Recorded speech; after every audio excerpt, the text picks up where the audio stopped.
Boa noite, sejam todos bem-vindos ao canal Onda Livre, um canal que foi criado por um grupo de amigos que se conheceu na internet e que querem fazer o Brasil um país mais simples, mais justo e mais livre. E dando sequência na nossa série Em Foco, nós vamos receber hoje uma presença extremamente importante para o debate político brasileiro, que é um candidato à presidência, pré-candidato à presidência da República. Mas a gente vai conhecer ele daqui a pouquinho, depois da nossa vinheta, Cláudia.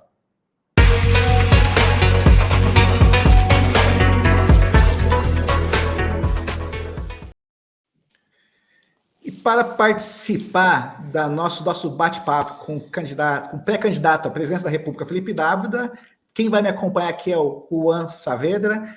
Juan, queira se apresentar para os nossos internautas do canal Onda Livre? Boa noite, Feliciano. Boa noite, nosso presidente Felipe Dávila. Boa noite a todos aí que estão mais uma vez acompanhando o Onda Livre. Um prazer estar aqui pela segunda vez. Eu sou o Juan Saavedra, aqui de Porto Alegre, no Rio Grande do Sul, pré-candidato a deputado estadual, advogado, o primeiro LGBT que assumiu o mandato pelo Novo. Tenho muito orgulho aí de estar cerrando fileira junto com pessoas como o Feliciano, como o Dávila, como todos os pré-candidatos nesse ano que vão aí enfrentar um grande desafio de representar o Estado e o Brasil nesse ano que promete ser muito importante e fundamental para o futuro do nosso país. E hoje o nosso convidado principal é o Felipe Dávila, pré-candidato à presidência da República pelo Partido Novo. Felipe Dávila é cientista político, se considera também um empreendedor social, fundador e presidente do CLP, o Centro de Lideranças Políticas, que ajudou já a formar vários gestores no Brasil. Felipe Dávila, para a gente começar o nosso bate-papo, né, eu gostaria de perguntar para ti quem é o Felipe Dávila e por que o Felipe Dávila decidiu ser um pré-candidato à presidência da República do Brasil. Bom, boa noite, Feliciano. Boa noite, Juan. Prazer estar aqui com vocês. Bom, como você disse, eu sou cientista político de formação e sempre fui apaixonado pela política, então estudando ciências políticas, escrevendo sobre a política, né? Eu tenho 10 livros publicados, depois fui articulista político nos jornais e na imprensa, rádio, televisão, e como você disse, eu não gosto só da parte teórica, mas da parte prática, e criei o CLP, que na verdade ajuda a implementar políticas públicas nos estados e municípios e a formar lideranças públicas. Então, essa experiência toda de formar lideranças, ajudar a implementar políticas públicas em estados e municípios, me ensinou uma coisa muito importante, Feliciano. O Brasil que dá certo está nos estados e municípios. É lá que estão as experiências de sucesso, é lá que estão as pessoas que resolvem os reais problemas que afetam a vida das pessoas. Então, é uma experiência muito rica nesses 14 anos e foi certamente uma das coisas que mais me motivou a disputar a presidência da República. E por que disputar a presidência da República? Porque nós temos de destruir esta polarização criada pelo populismo de direita e de esquerda.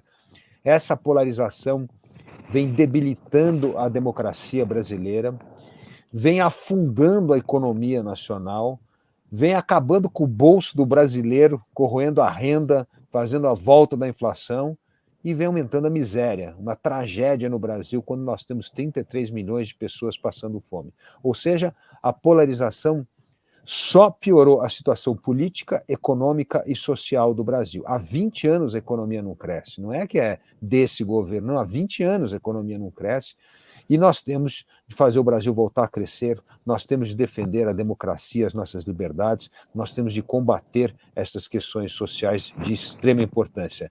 E para que tudo isso possa acontecer, Feliciano, a economia precisa voltar a crescer. E para crescer, precisa não só abrir a economia, mas precisa restabelecer o elo de confiança entre as pessoas. A polarização acabou com a confiança. A gente briga em família por causa de política, briga na empresa, briga na rua, briga com os amigos. Então, isso piora demais o que eu chamo esse mínimo denominador comum, que é o respeito, a tolerância, o entendimento e a confiança. Porque sem isso, a democracia não funciona e nem a economia de mercado. Por isso, essa é uma eleição vital para decidirmos que Brasil nós queremos. E eu quero um Brasil sem populista na presidência da República. Eu quero um Brasil livre, democrático, capaz de fazer a economia voltar a crescer, a gerar renda e emprego para o brasileiro. Juan? Felipe, Tu é o sopro de esperança que a gente tem, né? Quando as pessoas me perguntam, como é que vocês vão... Quem é o candidato de vocês à presidência? Como é que está a terceira via? Eu tenho falado, não existe terceira via, né? Existe uma única via, e essa única via é Felipe Dávila, presidente, porque fora desse contexto onde tu está nos representando, e eu também sempre digo isso, só existe um candidato que me representa hoje, que representa as ideias que eu acredito, que representa uma visão de Brasil liberal, que é a tua candidatura. Não existe outra alternativa fora disso. Eu presidi a Rede de Ações pela Liberdade da América Latina, a Rede Alas, é uma instituição muito próxima da Relial, e na Rede Alas a gente temos colegas de trabalho de diversos lugares da América Latina, Argentina, Peru, Chile, Bolívia, e eles gostam muito de aprender com a gente como que a gente tem trabalhado o movimento liberal no Brasil e o que a gente tem feito, né, para fazer com que o movimento liberal cresça, porque a gente também vê que esse populismo que tu citou na tua fala inicial, o populismo de esquerda, o populismo de direita, o coletivismo de esquerda, o coletivismo de direita, eles está penetrado, ele está impregnado na nossa América Latina de uma forma que cria até nessas pessoas uma certa desesperança, e eles buscam no Brasil hoje um modelo de como levar adiante as ideias liberais. Obrigado por aceitar esse desafio, obrigado por nos representar nessa eleição e por buscar romper essa polarização, esse populismo da esquerda e da direita que a gente está inserido aí. Muito obrigado, Juan. Você sabe que você colocou um ponto importante que reforça uma colocação do Feliciano no começo. Por que não existe terceira via? Porque a terceira via não é nada mais do que variação sobre o tema populista. Não, um pouquinho menos populista, não, nós respeitamos a democracia, mas a gente não quer privatizar. Não, nós respeitamos a democracia, mas achamos importante a intervenção do Estado em tudo. Então, assim, o eleitor olha para falar, é tudo a mesma coisa, é só uma questão de coloração diferente, mas no fundo não tem alternativa. Qual é o plano diferente? E nisso nós nos destacamos de uma forma muito nítida. Em que campo nós estamos? Quais são as ideias que a gente vai defender? Então, quando a gente fala que vamos privatizar, não é privatizar a Petrobras porque a gente quer somente privatizar, não, porque a gente quer aumentar a concorrência. A gente quer fazer as empresas competirem. A gente quer privatizar, a gente não acha que tem muita concentração de banco, então vamos privatizar o Banco do Brasil e a Caixa. Isso vai aumentar a competição. E quanto mais competição, mais concorrência, mais o preço cai para o consumidor e melhora a qualidade do serviço, porque justamente tem concorrência. E todos nós que trabalhamos na iniciativa privada sabemos disso. O que nos faz ser empresas melhores, e empresários melhores, empreendedores melhores é a competição. Se não tivesse competição, nós provavelmente seríamos ineficientes, porque eu já tenho uma clientela garantida, para que eu vou me mexer, criar, inovar, arriscar, né? Então, é muito importante essa história de aumentar a competição. E a segunda coisa, né, Juan, é a abertura econômica. Nenhum país do mundo ficou rico fechando a sua economia. Nenhum. Aliás, é a forma do empobrecimento é fechar a economia. Vai ficar que nem a Coreia do Norte, que nem Cuba. Agora, todos os países, não importa aí se é democracia ou não, até a China, que é um país comunista, entendeu que para tirar 800 milhões de pessoas da pobreza, precisava competir no comércio internacional. E foi essa competição, esse ganho de produtividade, de competitividade internacional, que fez a China crescer aí 8, 9% do PIB ao ano e tirar 800 milhões de pessoas da pobreza. Ou seja, então isso é fundamental. O Brasil tem que voltar a competir internacionalmente. E por último, eu falei, o Brasil ganha a loteria de novo, né? A loteria que eu falo que é o meio ambiente. Por que o meio ambiente? Porque a gente entrou numa fase de economia de baixo carbono. E economia de baixo carbono, o Brasil é a superpotência do baixo carbono, porque nós temos aí capacidade de sequestrar 50% do carbono do mundo. E isso não tem nada de brigar com o agro, pelo contrário, ajuda o agro, porque o agro hoje está sofrendo retaliação justamente pela questão ambiental. Então, fala, está desmatando a Amazônia, não vou comprar soja do Brasil, não vou comprar carne do Brasil. Então, além de melhorar a competitividade do nosso agro, porque não vai ter mais desculpa, isso vai atrair investimento internacional, geração de renda e emprego no Brasil. Hoje, 50 trilhões de dólares está carimbado com a letrinha do ESG. O respeito ambiental, o social, a governança, não tem investimento. Então, assim, nós temos uma pauta muito clara, muito nítida, e que nós colocamos no debate, sabe, sem coloração, não, mais ou menos, olha, vamos privatizar, mas não, nós vamos fazer essa pauta, porque esta é a pauta que vai fazer a economia voltar a crescer, a gerar renda e emprego.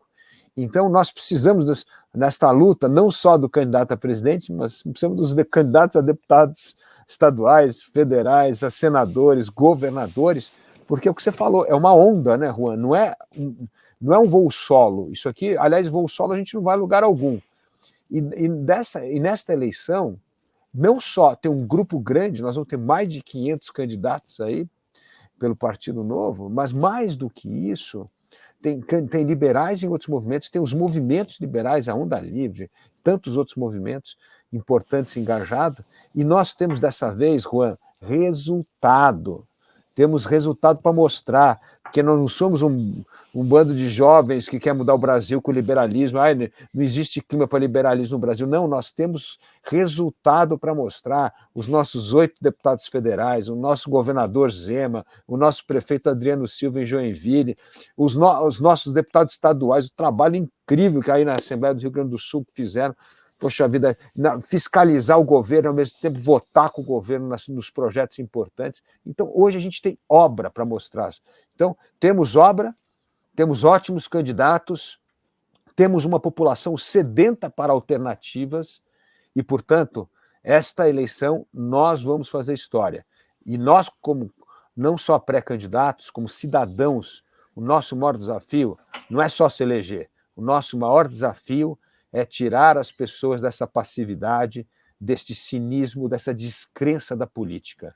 Porque é por meio do voto consciente que nós vamos mudar o país. É por meio do voto consciente que nós vamos honrar candidatos que querem fazer a diferença no Brasil. É por meio do voto consciente que a gente vai eleger gente boa, tirar essa tranqueira de gente que só atrapalha a vida do Brasil, o crescimento econômico que nos fez retroceder nesses últimos 20 anos, tanto na política, como na economia, como no social. Felipe, já aproveitando esse gancho, né, dessa gente arcaica, retrógrada que a gente tem hoje, você sempre traz à pauta a questão econômica, né? Aumento de produtividade, olhar para a economia do futuro, a economia verde, as startups. Mas quando eu saio às vezes de casa, eu tenho a impressão que a gente está na década de 80. Eu vou no cinema, tá passando o Top Gun com Tom Cruise. Eu chego em casa para assistir o jornal, eu estou vendo inflação, congelamento de preços e Argentina quebrada. Eu olho na televisão os nossos políticos, eu vejo os mesmos oligarcas de décadas atrás. Eu vejo lá Lira, eu vejo Calheiros, eu vejo Roberto Jefferson envolvido em N esquemas, e quem está liderando uma campanha presidencial é o Lula, que é um ex-presidiário. Como que a gente faz para se soltar dessas âncoras, né, de ideias retrógradas, de ideias arcaicas que deixam o Brasil preso ainda às ideias, né, do século passado? Como que a gente pode se livrar desse conjunto, né, de ideias que ficaram no século passado? É verdade, Feliciano, mas para fazer isso, nós precisamos aumentar a consciência dos nossos eleitores, porque eles têm o poder de mudar essas pessoas, né? Da mesma forma que eu também tenho essa impressão. Outro dia eu dei uma entrevista na CNN e falava isso. Eu falei, nossa, acabei de escutar a reportagem de vocês, parece que eu estou nos anos 70, falando de monopólio do petróleo, controle de preço, exatamente o que você estava colocando. A repórter ficou com uma cara assim, não sabia o que fazer, porque era ao vivo, né? Eu falei, gente, pelo amor de Deus, isso aqui é anos 70. Mas, brincadeira à parte, esta renovação política, ela está acontecendo sim nos estados e municípios, como a gente está dando o exemplo aqui. Então ela começa de baixo para cima, né? A gente deu o exemplo do Zema lá em Minas Gerais, o Adriano Silva em Joinville, e quantos outros exemplos, política pública boa em educação, né? Você pega assim, por primeira infância, um projeto incrível lá em Pernambuco, o Compass, na primeira infância, focada nos bairros mais violentos da cidade, mais pobres, inspirado num programa de Medellín. Tem, puxa vida, o programa de educação mesmo de alfabetização, que é o ICMS educacional lá do Ceará, que virou modelo, hoje está sendo copiado em 13 estados brasileiros. Aí mesmo no Mato Grosso do Sul, infraestrutura, um programa importante de infraestrutura para poder escoar essa safra do agro, né? E aí, mesmo este Congresso, que a gente sabe, dominado pelo Centrão, aprovou coisas importantes. Aprovamos agora o marco do saneamento básico, vai permitir que tenhamos privatização, concessão, parceria público-privada para resolver um problema do século XIX que essas estatais incompetentes nunca resolveram, que é saneamento básico para 100 milhões de pessoas. Aprovamos o novo marco das startups, porque senão a nossa meninada estava tudo indo embora, abrir empresa em paraíso fiscal nos Estados Unidos, na Europa, porque a legislação aqui impedia, ainda mais no agro, o que tem de novas startups no agro é uma febre, né? Então isso é muito, muito saudável. Fizemos o novo projeto de lei das ferrovias. Então, assim, a gente tem que olhar o copo meio cheio e meio vazio. Sim, tem essa visão paralisada do populismo, dessas oligarquias na política, do atraso, da incapacidade do Brasil aprovar as reformas estruturantes, mas, por outro lado, tem esses faróis, esses fechos de luz de políticas públicas inovadoras. E por isso que a gente tem que olhar os dois lados, porque senão a gente morre de depressão. Então eu falo, nossa, como é que a gente escala essas boas ideias? Como é que a gente escala essas boas iniciativas aqui? E para isso a gente precisa eleger gente boa, porque é isso que vai mudar a política no Brasil. Então eu vejo que a nossa eleição é combater isso mesmo, o populismo, as oligarquias, o corporativismo, uma visão arcaica da economia, mas não esquecer que tem coisas boas que estão sendo feitas nos estados e municípios e que isso tem que ser alentador para aqueles que querem reformar a política, salvar a democracia das garras do populismo e fazer a economia voltar a crescer. Felipe, tu falou a respeito do ICMS Educação, a gente no Rio Grande do Sul também. Foi uma iniciativa do Fábio Ossam, inclusive nosso pré-candidato a deputado federal. Quando eu ainda era chefe de gabinete dele, a gente tinha criado esse projeto de ICMS Educação. Depois ele veio por parte do governo e por uma questão de competência legislativa. O projeto do governo é que chegou a prosperar, mas foi o Fábio que deu esse pontapé aqui no Rio Grande do Sul para a gente trabalhar esse tema. E eu estava vendo sobre a reforma tributária que a gente vai ter no Brasil.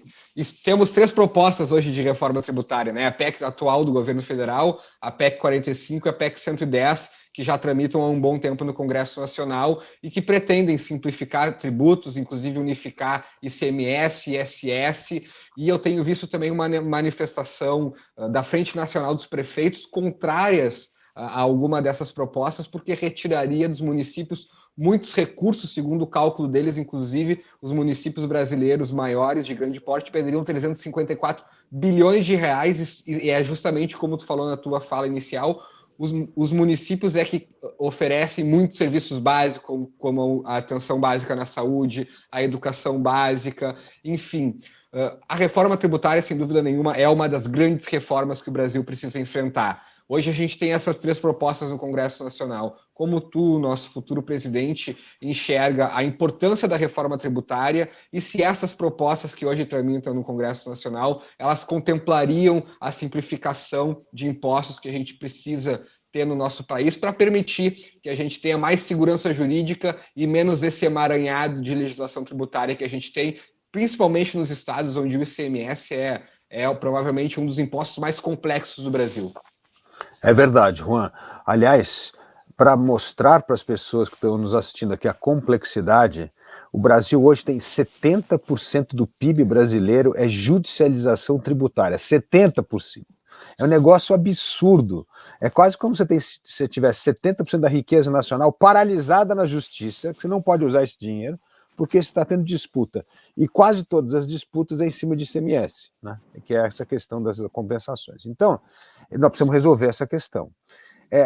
Na verdade, eu acho que o melhor projeto que nós tivemos foi aquela combinação da comissão mista no Congresso que juntou a PEC 45 com a 110 e que criou um projeto, Juan, que pela primeira vez na história do Brasil nós tínhamos apoio dos 27 estados, coisa que nunca havia ocorrido antes. Então isso já era um sinal muito importante que a política havia chegado a um acordo. A segunda coisa, que eu acho que alguns dos municípios não conseguiram aprofundar, é que tinha um tempo de transição de quase 20 anos e não ia ter perda de receita inicial, porque tem todo um mecanismo de compensação. É que no Brasil todo mundo suspeita de mecanismo de compensação. Isso aí está no papel, na hora do vamos ver, não vai, nós vamos perder receita. Não, não vai. Tem que ter uma coisa que as pessoas tenham confiança. E aí, voltando a um exemplo histórico interessante, como é que nós criamos a confiança no real? Foi criando um mecanismo que naquele tempo chamava URV, Unidade Referencial de Valor, que na verdade ia desintoxicando a moeda da inflação para poder a gente não ter o que chamar da inflação inercial contaminando a nova moeda. E no fundo, quando todo mundo começou a fazer contrato de aluguel, usar o URV como modelo, aquilo era confiança naquele mecanismo que o governo fazia algo extraordinário na comunicação, era comunicar todo dia. Gente, o valor hoje é esse, vai valer assim, este é o acordo. Isso foi acalmando o mercado.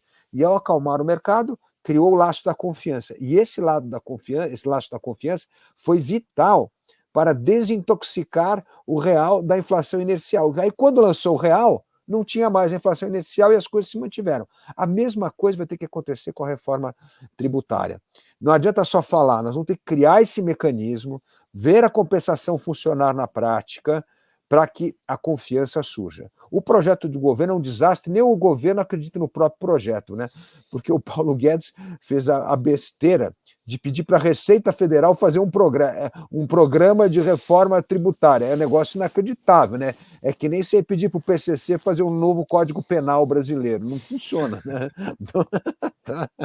Então, um pouco do que foi o projeto. E o projeto foi tão ruim que nem o Paulo Guedes leu o projeto, mandou o projeto, depois falou que ele se sentiu traído. Traído. Não, você encomenda o projeto, não lê e manda direto para o Congresso. Então, foi um desastre total. Então, eu, como presidente da República, pretendo retomar o projeto da comissão mista, que é o da PEC 45 com a 110, que já tinha apoio dos 27 estados, e costurar na regulamentação este momento para vamos ver, medidas de transição para acalmar as pessoas, para ter confiança de que as compensações irão acontecer e que haverá tempo suficiente para ajuste dos estados e municípios, porque realmente não pode perder receita. Por outro lado, Juan, com o anúncio da abertura econômica, o setor privado vai começar a pressionar os deputados a votar a reforma tributária, porque senão eles quebram. Se tiver esse sistema tributário com uma abertura econômica, quebra os negócios. Então, é interessante isso como funciona. Parte vamos criar um incentivo para pressionar a sociedade ou o Congresso para aprovar a reforma que nós queremos. Porque senão a gente vive esse falso dilema assim, não podemos abrir a economia enquanto não reduzir o custo Brasil. Ora, não se reduz o custo Brasil e não abre a economia. E a gente fica no pior dos dois mundos, com uma economia fechada, pouco competitiva e pouco produtiva. Então, eu acho que isso vai ajudar também. E o terceiro ponto, o que eu digo, é combater a profusão de municípios que foi criada no Brasil. Hoje, quase 90% dos municípios do Brasil vivem exclusivamente da receita do Fundo de Participação dos Municípios. Eles não têm receita própria. E parte do que nós vamos fazer na nossa medida aqui de aumentar o poder de estados e municípios, que é o verdadeiro federalismo, é fazer com que os municípios tenham receita própria. Vai ter meta anual para aumentar a receita própria. E os municípios que não atingirem o mínimo de receita própria vão ser obrigados a fundir com outros municípios. Então, nós vamos ter um plano muito claro. Aliás, eu digo que está lá no meu livro, nos 10 mandamentos, lá o segundo mandamento é esse, e a gente não tem que escolher, tem que falar, mas em época de eleição você não devia falar isso, porque perde voto. Eu não estou nem aí, eu vou falar o que nós vamos fazer, e vamos dar tempo para os municípios se prepararem. Não é que a gente já faz isso no primeiro dia de governo, mas a ideia é, como é que você quer ser independente se você vive de mesada do seu pai? Então não dá para ser independente. Município é a mesma coisa. Descubra a sua vocação econômica, tenha receita própria, e isso vai sim dar a você, município, a autonomia para poder gerar receita própria, atrair negócios e fazer com que o seu município tenha alguma relevância e não dependa exclusivamente das receitas do Fundo de Participação dos Municípios. Felipe, a gente está passando por uma situação hoje bem crítica, né? A gente está tendo a população sentindo grandes dificuldades em relação ao seu próprio sustento. Aqui em Cuiabá, Várzea Grande, teve um caso muito famoso no Brasil, foi a fila do ossinho. É um local onde as pessoas iam lá fazer uma fila gigantesca para conseguir osso de um supermercado, devido à situação de vulnerabilidade. As pessoas estão com dificuldade para abastecer o carro, para consumir produtos básicos de alimentação. E aí, do outro lado, ele olha para o Congresso, olha lá para Brasília, você vê a criação de um fundo eleitoral de 5 bilhões de reais. Para você até dar esse exemplo aí, que custa quase 10 vezes mais do que se gastou com a vacina. Você vê o retorno das propagandas eleitorais, uma coisa extremamente útil para o brasileiro, né, que está passando por dificuldade. E você vê esses recursos sendo desperdiçados, eu vejo isso como um desperdício, simplesmente indo por um gasto que a gente não consegue nem controlar, aumentando o poder dos caciques dentro dos partidos, né? A gente vê que esse recurso, boa parte desse recurso vai para alguns caciques que escolhem os candidatos que vão receber esse recurso. Primeira pergunta, né? É possível, né, fazer uma campanha sem usar esse tipo de recurso? O que você faria com fundo eleitoral, com TV do Lula? O que você faria com recurso que vai para querosene de jatinho para ficar carregando político fazendo campanha nos seus primeiros dias de mandato? Lei da informática, o maior atraso da informática brasileira, tem subsídio do Estado até hoje, é um negócio inacreditável. Não, se a gente fizer aqui a lista, nós vamos passar a noite inteira aqui, de onde é que a gente desperdiça, os ralos do desperdício do dinheiro público. E dinheiro público é dinheiro nosso, de quem paga imposto, porque tudo isso é financiado com o nosso dinheiro que paga imposto. E as pessoas às vezes têm essa ideia, né, Feliciano, que imposto não, só rico paga, imposto de renda. Não, imposto de renda é desse tamanhozinho aqui que representa, olha, o imposto. O que é o imposto de tudo que nós compramos. Você vai, o que você falou, você vai encher o tanque do carro, 40% é imposto. Vai pagar a conta de luz, 42% é imposto. Vai tomar cervejinha no fim de semana com os amigos, 60% é imposto. Pois é, você paga imposto em tudo. E esse dinheiro que deveria voltar para o cidadão com a melhoria da qualidade do serviço público, na saúde, na educação, na segurança, na moradia, para que é usado? Para sustentar privilégios do corporativismo. Salário de R$100 mil de juiz, PEC dos penduricalhos que só o Partido Novo votou, aprovou lá na Câmara, 2,5 bilhões, vale terno, passagem, viagem de luxo, casa de luxo, é um negócio inacreditável. E sem lembrar o orçamento secreto, né? Que é uma sem aberração. Lembrar o orçamento secreto, a emenda de relator, é tudo emenda eleitoreira. Porque se essas emendas fossem, pelo menos, redistribuídas de acordo com o plano nacional, vamos melhorar a infraestrutura do Mato Grosso. Bom, e aí são direcionadas, não, eu só quero escolher a estrada, qual que é, tal, tudo bem, mas não é só desperdício mesmo de dinheiro público. Mas voltando à questão do fundo eleitoral que você bem tocou, mais um exemplo cristalino desse desperdício, né? Eu sempre gosto de dizer que nós gastamos R$670 milhões para vacinar todos os brasileiros em 3 doses da vacina agora durante a pandemia da Covid. E nós vamos gastar R$5 bilhões em campanha eleitoral em 45 dias de campanha. É um descalabro tão grande. Esse é o dinheiro que está deixando de ir para a saúde, para a educação, para a segurança, né? Para combate à fome, 33 milhões de brasileiros passando fome, para ficar fazendo campanha política. E como você falou, usado da forma mais discricionária possível pelos partidos políticos. Quando nós devolvemos o nosso dinheiro integralmente no Tribunal Superior Eleitoral, eu fiz a seguinte pergunta lá para a ministra. Eu falei, ministra, veja só, não é só o exemplo de devolver o dinheiro que vai para o Tesouro Nacional e indo para o Tesouro Nacional volta para a população em termos desses serviços que nós falamos aqui de educação, saúde, segurança. Eu falei assim, veja bem aqui os números.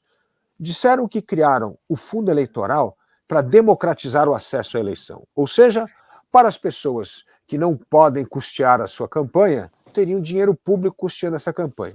Pois bem, os dados mostram que isso não aconteceu. Por quê? Candidatos com patrimônio declarado acima de R$1 milhão receberam 10 vezes mais recurso do que aqueles que tinham patrimônio de R$100 mil declarado. Então, ajudou a democratizar? Não. Segunda coisa que mostra esse estudo, que candidatos disputando a reeleição, primeiro mandato recebia em média R$80 mil. Reeleição, R$1 milhão. Ou seja, o fundo não cumpriu nenhum dos objetivos, não ajudou a renovar a política, não ajudou a financiar a campanha dos mais pobres e ainda criou uma montanha de dinheiro que você dá para o dono do partido decidir a bel prazer como ele vai gastar esse dinheiro. Ou seja, o fundo eleitoral, em resumo, é dinheiro do pagador de imposto para perpetuar as oligarquias políticas no poder. É isto que é o fundo eleitoral. Dá para fazer campanha política sem o fundo? Dá. Está aí a prova o Partido Novo. Temos 45 mandatários, entre um governador de Minas Gerais, que é o segundo maior colégio eleitoral do Brasil, 8 deputados federais, temos aí 25 vereadores, 7 deputados estaduais, e aí como é que nós chegamos ao poder? Sem gastar um centavo do fundo eleitoral, do dinheiro do contribuinte, com as nossas vaquinhas, com as nossas contribuições, com o dinheiro dos nossos filiados. Assim que a gente faz campanha barata, eficiente, onde o que importa é o gogó, é o debate de ideias e propostas. Não é filme pirotécnico, não é gastar dinheiro com jatinho para fazer campanha, não é nada disso. E eu estou fazendo a nossa campanha presidencial desse jeito. Eu vou, em vez de alugar jatinho, eu vou de voo comercial, tomo um cafezinho com todo mundo no aeroporto, converso, as pessoas tiram foto e falam assim, parabéns, tá aí um candidato que usa voo comercial, não fica voando jatinho para cima e para baixo. Então dá para fazer. E acho mais importante, que mostra o respeito que a gente tem com o dinheiro daqueles que pagam imposto no momento, como você disse, trágico do Brasil, de inflação alta, de queda de renda e aumento da miséria. Felipe, tu citou agora a questão dos privilégios. O fundo partidário não deixa de ser um privilégio que abastece essa oligarquia política, né? E essa é uma das minhas principais pautas aqui no Rio Grande do Sul. A gente vive no nosso estado uma realidade completamente absurda do ponto de vista fiscal. A gente passou aí por 5 anos parcelando o salário dos servidores do executivo, enquanto o poder do judiciário aí não para de criar auxílio saúde, auxílio mudança, criou uma gratificação por acúmulo de função. Agora os desembargadores e juízes vão receber uma diferença de subsídios de 2005 a 2009. Tem desembargador com contra-cheque aí de R$70 mil por mês, enquanto a nossa inflação está galopante e as pessoas mal têm dinheiro para comprar o gás de cozinha. Eu queria te perguntar, porque isso não é algo exclusivo do Rio Grande do Sul, não é algo só nosso, é algo do Brasil inteiro, é algo que acontece também em nível federal. Como que tu vê os efeitos que esses privilégios causam na sociedade, os efeitos que esses privilégios causam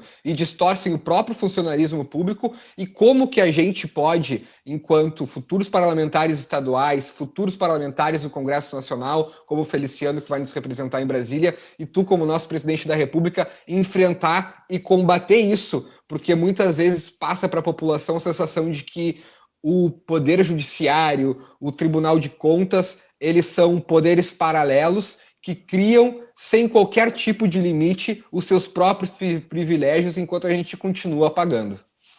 É verdade, Juan. E aí tem uma questão muito importante, tanto para as Assembleias Legislativas como para o Orçamento Federal, que é o seguinte: nós temos de criar critério para tudo estar incluído no orçamento. Não tem coisa fora do orçamento, tem que estar tudo no orçamento. Nós temos que ter uma cultura de orçamento base zero. Isso aqui vai ser orçamento base zero. Botar tudo que a gente tem aqui dentro do orçamento. E aí vamos mensurar. A gente quer mais subsídio para isso ou quer mais salário aqui? Quer mais benefício aqui? A gente vai ter que fazer um orçamento base zero. Porque se não tiver isso, o gasto público continua aumentando de forma muito maior do que a receita, inviabilizando o Estado brasileiro. Eu vou dar um exemplo aqui para as pessoas do orçamento nacional, federal hoje.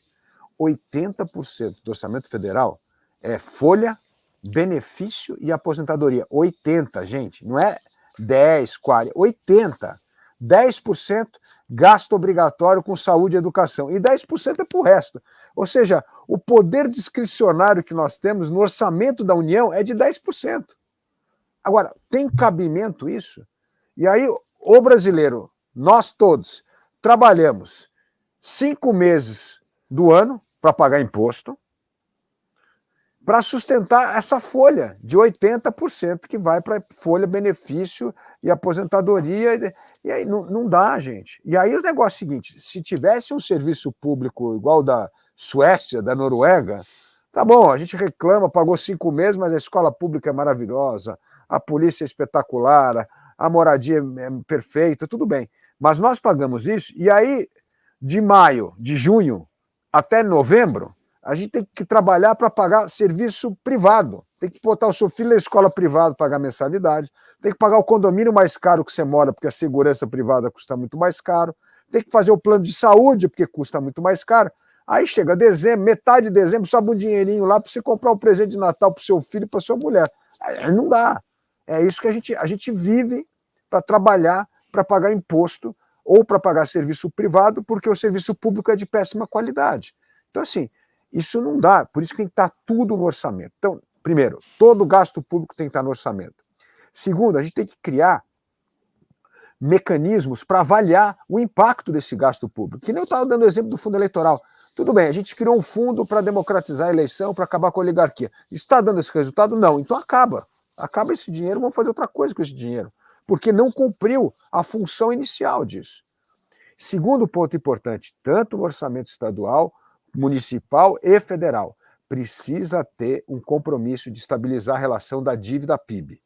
Ou seja, se o PIB do Estado é tanto, a dívida é tanto, não pode aumentar acima disso. É proibido. Você cria um gatilho que é proibido dar qualquer aumento que vai destabilizar essa relação da dívida PIB, porque se fizer isso, o que acontece é o que está acontecendo no Brasil agora. A gente fura o teto do gasto. Este ano, nós vamos gastar mais de 450 bilhões de reais com pagar juro, e o juro vai subindo. Você vê o juro real 6%. Então, o que acontece? Quanto mais você paga juro, menos dinheiro para o investimento público. Não é à toa que nós vivemos a fase do menor investimento público da história do Brasil, porque o dinheiro está indo com gasto com a máquina e gasto com o pagamento de juro. E investimento público não existe. É isso que está acontecendo. Então, a gente tem... É que nem você se viver muito endividado, que você tem que fazer alguma coisa para cortar de despesa para poder equilibrar a dívida PIB, porque senão, cada vez mais o banco vai te lascar no cobrança de juro cada vez maior, porque acha que algum dia você vai dar o calote. É isso que está acontecendo com o país. Então, a estabilização da relação dívida-PIB, mecanismos de avaliação do dinheiro público, se está atingindo o resultado ou não daquele programa proposto, e aí colocar tudo no orçamento, usar essa cultura de orçamento base zero, porque senão é impossível, porque tudo isso que você está falando dessas verbas adicionais estão fora do orçamento. Aí eu vou dar um exemplo que para mim é gritante. O BNDES lá devolveu 500 bilhões para o Tesouro, mas 290 bilhões que eles deram de juros subsidiado não está em lugar nenhum. E o dinheiro não nasce em árvore. Como é que não tem lugar nenhum? Essa conta está sendo paga. Então, isso tem que estar absolutamente... Todo gasto público está no orçamento nacional. E aí nós vamos ter um debate em cima de que é o gasto público, quais são as suas prioridades e onde é que a gente deve alocar os recursos. Essa falta de transparência, Felipe, traz uma outra patologia que o Brasil não consegue se livrar, né? Que é a corrupção. Esse caso do BNDES eu até gosto de chamar de orçamento oculto, né? Porque tu sabe que existe, mas não está escrito em lugar nenhum, você não sabe quais são os critérios. A gente sabe quais são os critérios, né? A gente sabe.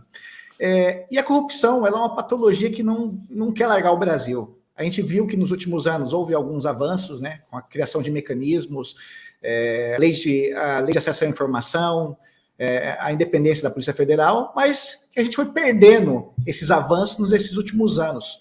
E a corrupção, ela traz uma série de distorções. Traz distorções de incentivos, né? Se a gente lembrar do Douglas North, ele fala, né, quando as regras do jogo não são claras, você não consegue fazer com que o país se desenvolva economicamente, socialmente. E aí a gente foi perdendo esses avanços, a corrupção gera uma série de distorções, a empresa, em vez de colocar os seus esforços na produção de novos produtos, tecnologia e inovação, está preocupado com burocracia, em pagar propina. E eu queria te perguntar, como que você vê esses retrocessos em relação ao combate à corrupção, e principalmente aos crimes de colarinho branco, e quais seriam as suas... qual seria a sua pauta para fazer novamente o combate à corrupção? O principal exemplo foi a Operação Lava Jato, a voltar a ter a confiança do brasileiro, ao brasileiro voltar a confiar nas instituições que o defendem, né, dessa patologia social que parece que vai embora e de repente volta com uma força cada vez maior. É isso mesmo, Feliciano. Bom, primeira coisa para lembrar para as pessoas que países com alto índice de corrupção são pobres, ou seja, corrupção traz pobreza. Não existe nenhum país no mundo que tem alto índice de corrupção que seja rico, ou seja, todo país pobre é país corrupto.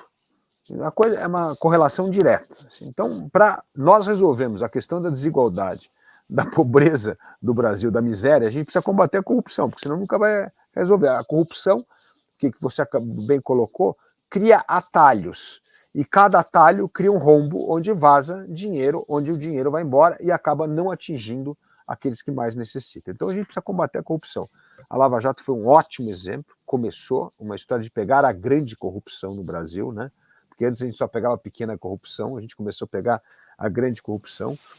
Mas o que é mais surpreendente que a Lava Jato revelou não são só os montantes gigantescos de corrupção, é o esquema de corrupção que se entranhou no Estado brasileiro. É a institucionalização do crime. Esse é o problema brasileiro. E essa institucionalização do crime continua a existir. O crime, como toda organização criminal, vai mudando o tipo do crime, mas ela continua sendo uma organização criminal. Se você combate sequestro, muda para assalto a banco. Você vai no assalto a banco, começa roubo de celular. Cada hora ele está mudando, ou vai para droga. O crime vai se adequando conforme você combate um determinado tipo de crime. Então, aquele grande crime de empreiteiras, tal, tudo bem. Esse aí a Lava Jato desvendou, até parou, né? E agora, mas tem outros crimes. Nós continuamos a ver. Olha só a corrupção no FNDE. Pelo amor de Deus, no orçamento da educação, um absurdo isso. Olha o que foi a compra de vacina na pandemia. Então, continua. A grande corrupção ela vai se adequando a outros caminhos que ainda não existe combate. Então, o que nós temos de fazer? Aliás, 3 coisas que eu coloquei no meu plano de governo, inclusive em conversas com o Sérgio Moro, que disse que precisa ter essas 3 coisas que são importantes. Primeiro, você tocou num ponto que existia lá atrás, a independência da Polícia Federal, que acabou. Agora, cada diretor-geral da Polícia Federal começa a investigar escândalo de corrupção, ainda mais se é de pessoas ou familiares do presidente da República, ele é imediatamente demitido. Então, assim, acabou essa independência da Polícia Federal. Nós temos de resgatar isso. E como é que nós vamos fazer isso? De novo, Feliciano, olhando os exemplos que dão certo. Qual é o exemplo que dão certo? Um exemplo, vou dar.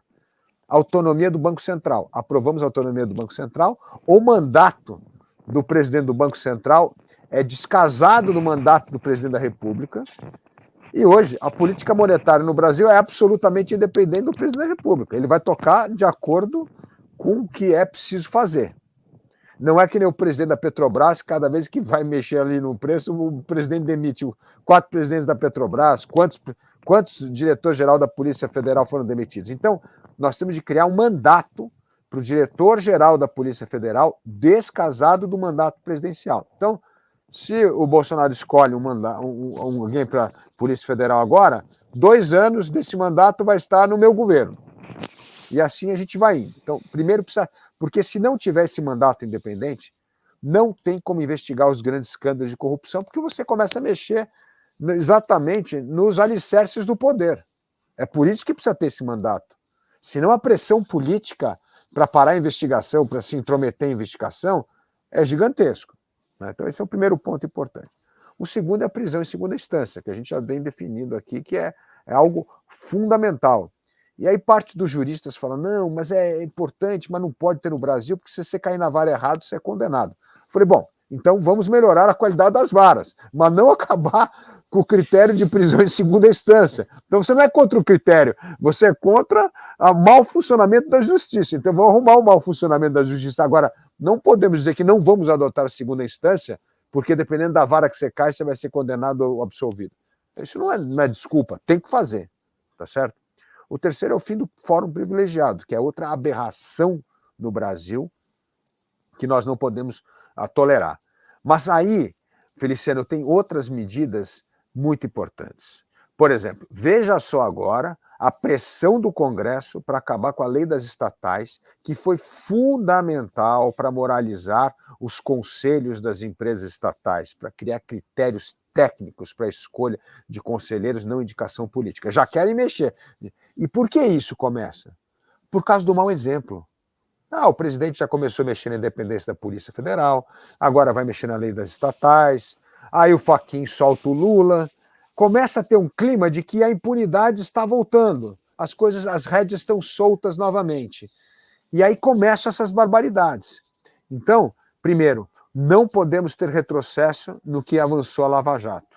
Principalmente, como você falou, lei das estatais, como a questão importante da independência da Polícia Federal, e continuar com essa outra pauta que não foi aprovada. Segunda instância, fim de fórum privilegiado, ou seja, combate à corrupção é exemplo, precisa dar exemplo, precisa mostrar que as pessoas vão para a cadeia, que elas são punidas. E o Lula agora fica usando essa desculpa que agora ele é inocente. Inocente não tem nada de inocente, foi um erro que o Fachin achou de processo para tentar inocentar o cara que criou o maior escândalo de corrupção da história do Brasil e do mundo.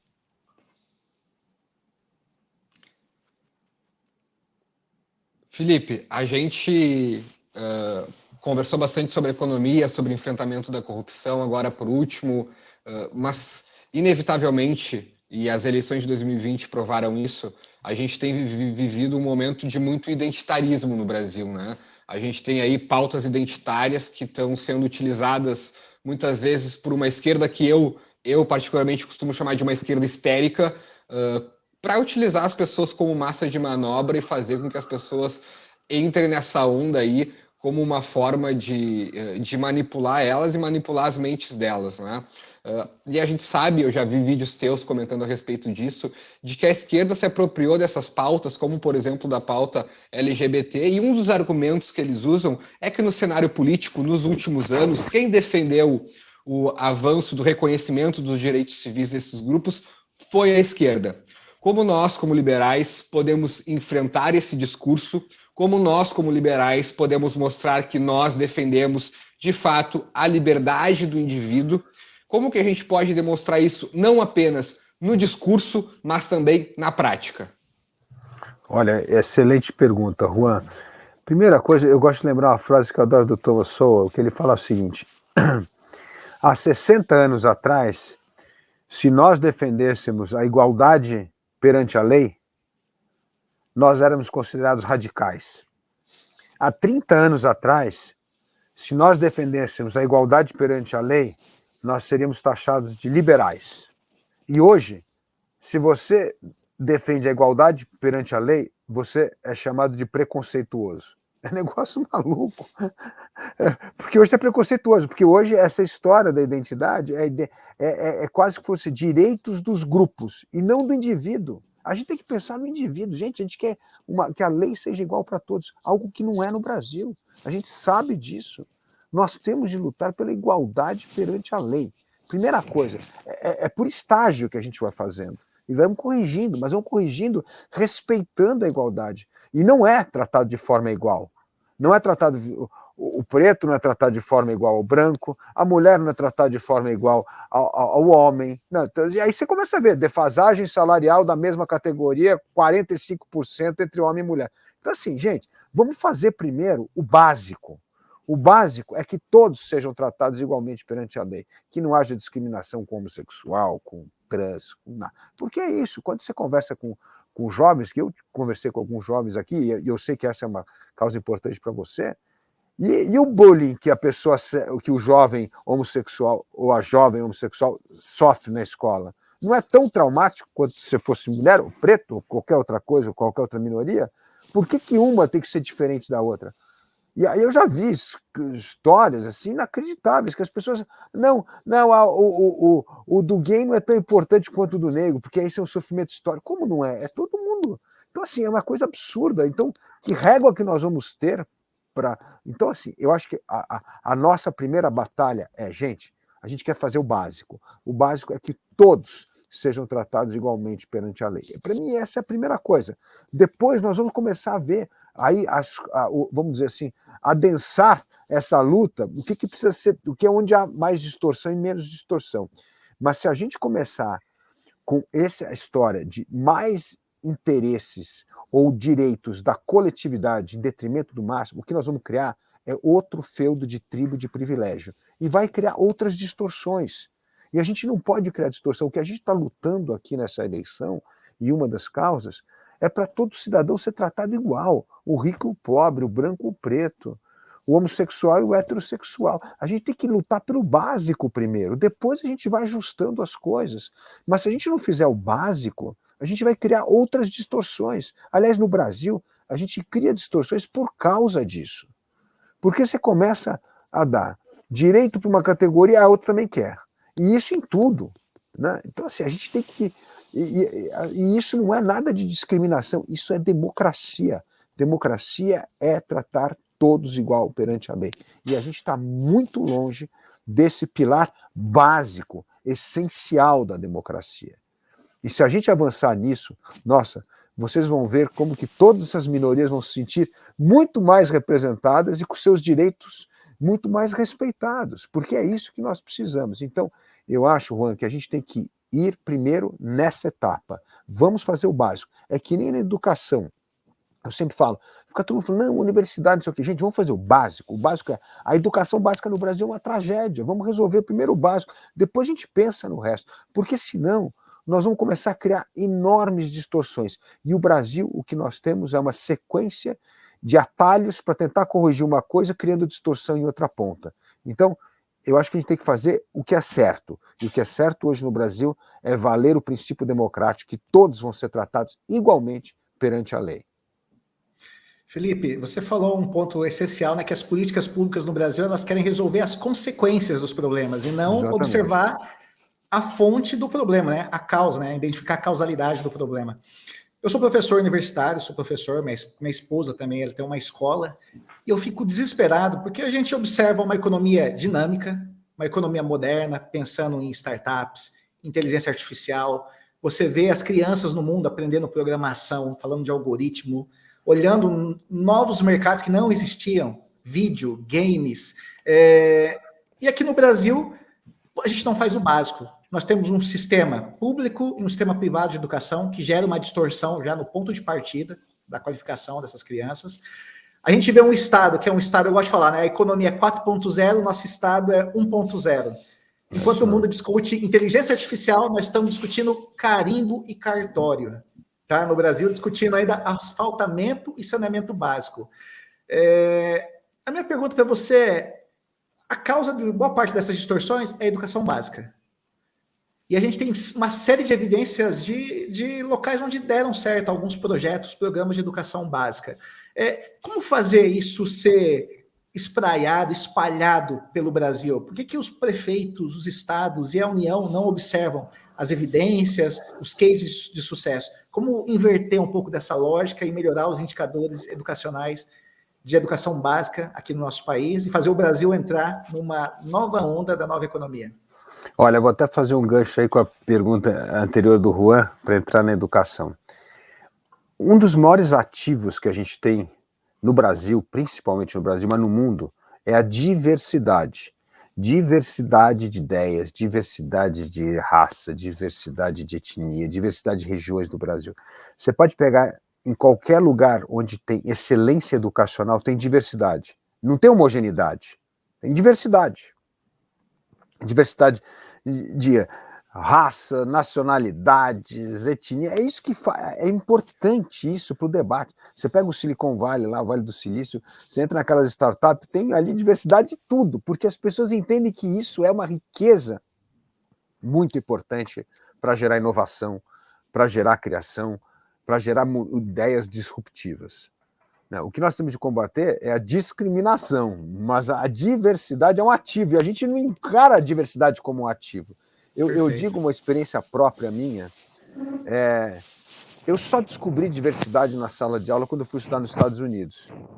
Primeira vez que eu entrei numa sala de aula nos Estados Unidos, eu tinha colegas do mundo inteiro, de religiões diferentes, de raça diferente, coisa que eu nunca tive na minha escola aqui. Eu, quando estava em São Paulo aqui, era a coisa mais homogênea impossível, era todo mundo quase do mesmo bairro, né?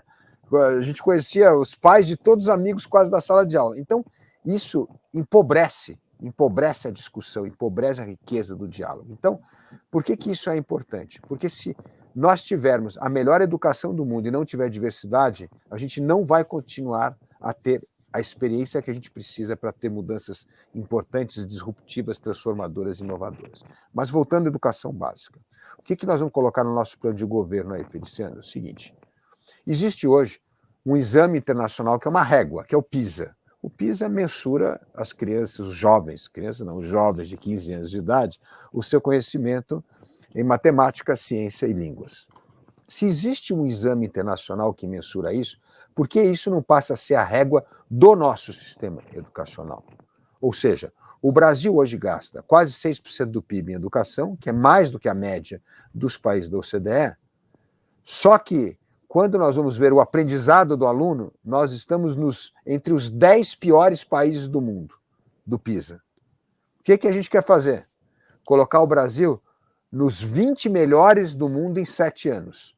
Para fazer isso, vai desdobrar as metas. Metas da primeira infância, metas da alfabetização plena das crianças aos 8 anos, meta de formação de professores, e para formar bons professores, nós vamos ter que transformar o Enem, aí só vai poder entrar na carreira quem tiver formado nos 10% ou 20% do Enem, porque foi assim que mudou a qualidade do professor no mundo. Meta de escola a tempo integral, que é uma coisa muito importante. Meta para o curso profissionalizante, o ensino técnico para os jovens no ensino médio, para poder reter esses jovens na escola. Então, nós vamos ter que fazer essas metas. O bom da educação hoje, Feliciano, que não existe mais divergência em termos do diagnóstico. Todos nós sabemos o que tem que fazer. O que precisa é um governo que determine as metas e que faça com que esses 6% que a gente gasta do PIB em educação esteja mensurado no fim no aprendizado do aluno. O problema do Brasil na educação e em qualquer área do setor público, nós gastamos muito recursos com atividade meio e não olhamos para atividade fim. Eu quero saber a atividade fim. Quantas consultas foram feitas nos hospitais? Quantas cirurgias foram feitas? Quantos pacientes recuperaram? Na educação, a mesma coisa. Quanto você está gastando em cada etapa e qual é o grau de aprendizado desses alunos? Porque se a gente fizer isso, nós vamos ter uma educação pública de qualidade. E isso é um ponto fundamental de criar o que a gente chama aqui da igualdade de oportunidade, como um dos princípios liberais vitais. Então, assim, não há mais o que perder tempo com isso. É como tirar dinheiro da atividade meio, colocar na atividade fim, e como mensurar a atividade fim com o exame internacional que já existe e que nós vamos desdobrar essas metas para os estados e municípios. Parece simples, mas não é simples. É vontade política para fazer isso, porque senão você não faz. Se nós não tivermos uma meta para direcionar se os nossos esforços estão sendo atingidos ou não, fica todo mundo perdido. E isso é fundamental. Agora, pensa esse desafio, como é que nós vamos transformar a carreira do professor numa das carreiras mais atraentes no Brasil, né? Então, esse é o primeiro desafio vital para resolver a questão da educação no Brasil. Felipe, eu trabalhei com a vereadora Mari Pimentel até a última sexta-feira, eu era chefe de gabinete dela, me exonerei para me desincompatibilizar de acordo com a legislação eleitoral, e um dos trabalhos mais importantes da Mari é na área da educação, né? A Mari visitou aqui em Porto Alegre 107 escolas parceirizadas. Porto Alegre é uma das capitais no Brasil que mais tem escolas parceiras do município, ou seja, é uma educação pública, mas não estatal.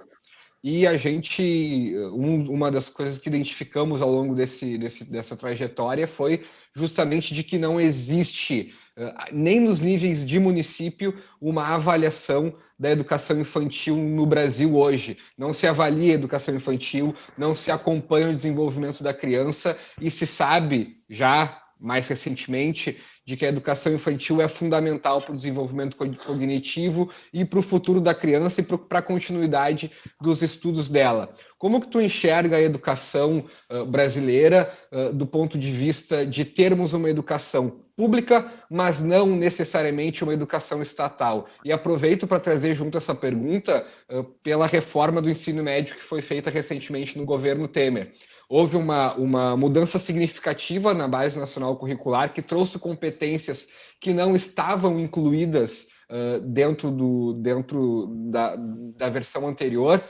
Já se trouxe uma visão sobre projeto de vida, uma visão já mais de ensino técnico, e eu garanto que as escolas estaduais do Rio Grande do Sul, elas não estão prontas para oferecer o novo ensino médio, se não apenas com o apoio de algumas escolas particulares aqui. Então, como que tu enxerga a educação, e nas duas, na perspectiva da educação básica, que vai do ensino infantil ao ensino fundamental, e também o ensino médio como uma perspectiva de educação pública, mas não necessariamente uma educação estatal?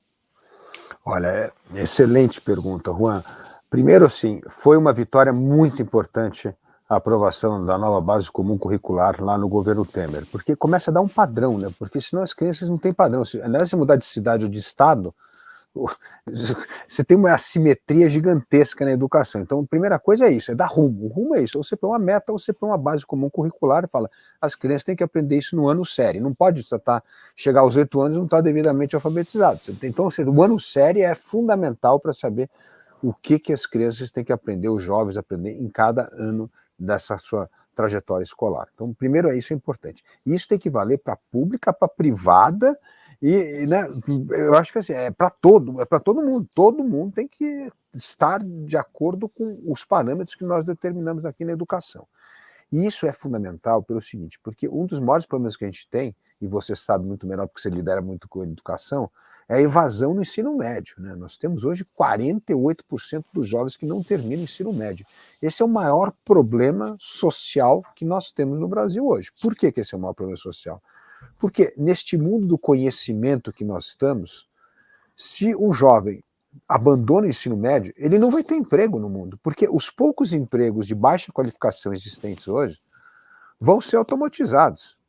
Vai acabar. Esses vão acabar. Sei lá, caixa do supermercado, um motorista de ônibus, isso aí não vai mais existir em 20 anos. Então, assim, se nós não capacitarmos esses jovens, nós vamos criar aí uma legião de pessoas que vão ter que viver de benefício do governo assistencial, porque não vai ter emprego, não vai ter esse emprego de baixa qualificação. Então, assim, é fundamental focar nesses cursos de ensino técnico, ensino profissionalizante e parcerias. Né? De novo, o Trias de Futuro lá em Minas Gerais, por que é interessante? O que eles criaram? Os vouchers, o famoso voucher. A empresa banca o curso profissionalizante do aluno e ele sai empregado. E é dinheiro de voucher, privado. Então, dá para a gente montar, precisa ter mais flexibilidade nisso. Eu estive outro dia com o Marcel em Novo Hamburgo, o desespero em Novo Hamburgo para contratar pessoas para a indústria calçadista, e não tem mão de obra qualificada. O que devia estar fazendo? A escola local devia estar preparando gente em parceria com a indústria calçadista para formar mão de obra qualificada para ter emprego. Então, a gente precisa começar a ter a sociedade participando mais da vida escolar, da vida acadêmica, da formação profissional. Isso é algo fundamental. Na ideia principalmente o que você falou da primeira infância, e de novo eu citei aqui no começo o exemplo do Compass, esse exemplo vale a pena ir lá ver, porque é realmente extraordinário. Como uma prefeitura, lá em Recife, criou um plano que é público e é que a comunidade toma conta e que ninguém consegue mais desfazer aquilo, porque lá tem habilidades socioemocionais, esporte, arte, robótica, reforço escolar, biblioteca. É um mundo incrível. E nós sabemos disso, da importância do estímulo educacional para as crianças de 0 a 5 anos, para a formação do cérebro. Os estudos mostram que quanto mais uma criança é exposta para o maior número de palavras nesta fase de idade, isso é determinante no processo educacional dela. Então, nós precisamos criar esses estímulos e ver essas experiências de sucesso. Por que a gente não pode replicar o exemplo do Compass em outros estados, em outros municípios? Está ali um exemplo de grande sucesso. Então, eu digo que, Juan, nós precisamos aprender mais com o Brasil que dá certo, né? Olhar as experiências de municípios, de estados, onde é que está dando certo? Está dando certo ali? Vamos lá, vamos ver se dá para implementar no nosso estado, na nossa cidade, na nossa comunidade, porque é assim que nós vamos melhorar a política pública brasileira. Temos de aprender mais com o Brasil que dá certo. E existem experiências de sucesso na primeira infância, no ensino profissionalizante, na formação de professores. São Paulo acabou de aprovar a carreira nova de professor, espetacular, muito bem desenhada, feita. O professor, para ascender na carreira, ele vai ter que aprender coisas para melhorar a qualidade do desempenho dele na sala de aula. Não é ficar fazendo qualquer curso, chegar lá e falar, estou com o diploma aqui de um curso que eu fiz sobre alguma coisa que não afeta nada o meu desempenho na sala de aula. Então, assim, vamos aprender com o Brasil que dá certo. Eu acho que é assim que nós vamos conseguir multiplicar experiências exitosas. Felipe, essa conversa foi um sopro de esperança nessa eleição tão polarizada, onde as pessoas só buscam populismo, atalhos. A gente viu propostas baseadas em evidências, em conhecimento. No Brasil que dá certo. Eu acho que isso que o Brasil precisa para sair dessa armadilha de décadas do populismo, que apresenta facilidades, mas que depois só deixa problemas. Eu vou começar a me despedir de vocês, tá? Primeiro eu queria agradecer a presença mais uma vez do Juan Saavedra e que ele deixasse uma mensagem aí para os nossos internautas do Onda Livre. Felipe, Feliciano, mais uma vez, obrigado pelo bate-papo. Cada vez mais eu tenho a convicção de que tu vai ser Eu vou me sentir muito bem representado por ti, Felipe. Eu tenho visto que tinha uma galera falando Moro ou nulo, né? Gente, por favor, não existe isso de Moro ou nulo. Votem no Felipe, deem uma chance para o Felipe, que tem um projeto de país sério, um projeto de país que rompe com essa polarização, um projeto de país que vai de verdade enfrentar a corrupção e não vai ficar intervindo na Polícia Federal e não vai ficar institucionalizando a corrupção, como fez o PT com o Mensalão e como fez também o governo Bolsonaro com o orçamento secreto, botando sigilo de 100 anos e um monte de coisa que a gente só vai descobrir daqui a 100 anos se ninguém romper isso. Então, deem uma chance para o Dávila, deem uma chance para o Novo, deem uma chance para esse projeto de Brasil que pode nos representar e ser um sopro de esperança. Não votem nulo, votem no Dávila e vamos em frente fazer uma grande eleição nesse primeiro turno para a gente ter condições de chegar junto no segundo. Muito obrigado, Juan. O Juan foi acho que direto, né? Eu gosto de falar sempre, né? Para ganhar jogo tem que estar no campo, né? E não existe vácuo na política. Então, eu queria parabenizar primeiro Juan pela disponibilidade e essa coragem também de se colocar à disposição de ir para uma eleição extremamente polarizada. E Felipe também por estar trazendo um debate mais qualificado. A gente está cansado daquelas eleições onde eu sou ruim, mas o outro é pior. Eu acho que o brasileiro está de saco cheio disso, está cansado disso, né, Felipe? Precisa de ideias e propostas para atacar os problemas reais do Brasil e não os problemas imaginários, tipo Dom Quixote, né? Felipe, gostaria que você deixasse a mensagem para os nossos internautas e, mais uma vez, obrigado. E as portas do Onda Livre sempre estarão abertas para você. Muito obrigado, Feliciano. Muito obrigado, Juan. Primeiro, eu quero parabenizar vocês dois, que estão, sim, se colocando como candidatos, pré-candidatos ao Senado em Mato Grosso, a deputado estadual no Rio Grande do Sul, como é o caso do Juan. Vocês são pessoas que mostram que ainda confiam na política e que entendem a política como meio de transformar essa realidade do Brasil. E é isso que nós precisamos, para dar opção às pessoas, porque senão não adianta nós falarmos às pessoas para votar de forma consciente e não tem quem votar. Então está aqui exemplo de cidadãos que se colocam nesta eleição como alternativas reais e concretas ao que existe aí. Então, segundo ponto que eu queria falar é o que eu mencionei aqui durante a nossa conversa, é o seu voto, é o voto consciente que vai mudar o Brasil. O seu voto, gente, é uma procuração para as pessoas te representarem e agir em seu nome. Elas vão legislar, elas vão criar regras, elas vão criar políticas públicas em seu nome. Não pode chegar no dia da eleição, ligar para um amigo seu e falar assim, me dá o nome de um ou dois deputados que você conhece aí para votar, porque eu não sei quem votar, porque eu acho que a política é tudo igual. Não é tudo igual. Então é muito importante o voto consciente. O voto vai dizer que Brasil nós queremos. O voto de cada brasileiro vai mostrar o rumo que nós vamos deixar para os nossos filhos e netos de um país melhor ou um país pior. Nós estamos nessa situação dramática de hoje porque nós escolhemos as pessoas que estão no poder. Isso aqui não foi fruto do acaso. Isso aqui não foi castigo de Deus aos brasileiros. Não foi nada disso. Fomos nós. Todo mundo que chegou ao poder, ao poder por um único mecanismo, o voto. O voto de cada um. Por isso, se nós quisermos mudar o Brasil, nós temos de usar bem o nosso voto, olhando a história das pessoas. Porque a história das pessoas diz muito do que elas vão fazer uma vez no poder. A trajetória de cada um diz muito como elas vão reagir sob pressão, como enfrentar as dificuldades e se elas vão ter coragem para mudar o que precisa ser mudado. Então, precisamos ter uma frase que eu gosto muito do Santo Agostinho, que falava que a esperança nos deu duas lindas filhas, a indignação e a coragem. A indignação para não aceitar as coisas como elas são, e a coragem para mudá-las. É isso que nós precisamos para restaurar a esperança no Brasil e voltarmos a ter orgulho de ser brasileiro. É isso, gente. Boa noite a todos. Muito obrigado pelo Onda Livre, por essa conversa. E eu estou sempre aberto para futuras conversas e debates aí com os nossos parceiros de Onda Livre. Muito obrigado, Felipe. Muito obrigado, Juan. E muito obrigado a você que nos acompanhou aqui no Onda Livre. Lembrando que nós teremos a série Em Foco do Onda Livre, que vai entrevistar vários pré-candidatos que vão disputar a eleição de 2022. Um abraço e até a próxima. Um abraço a todos.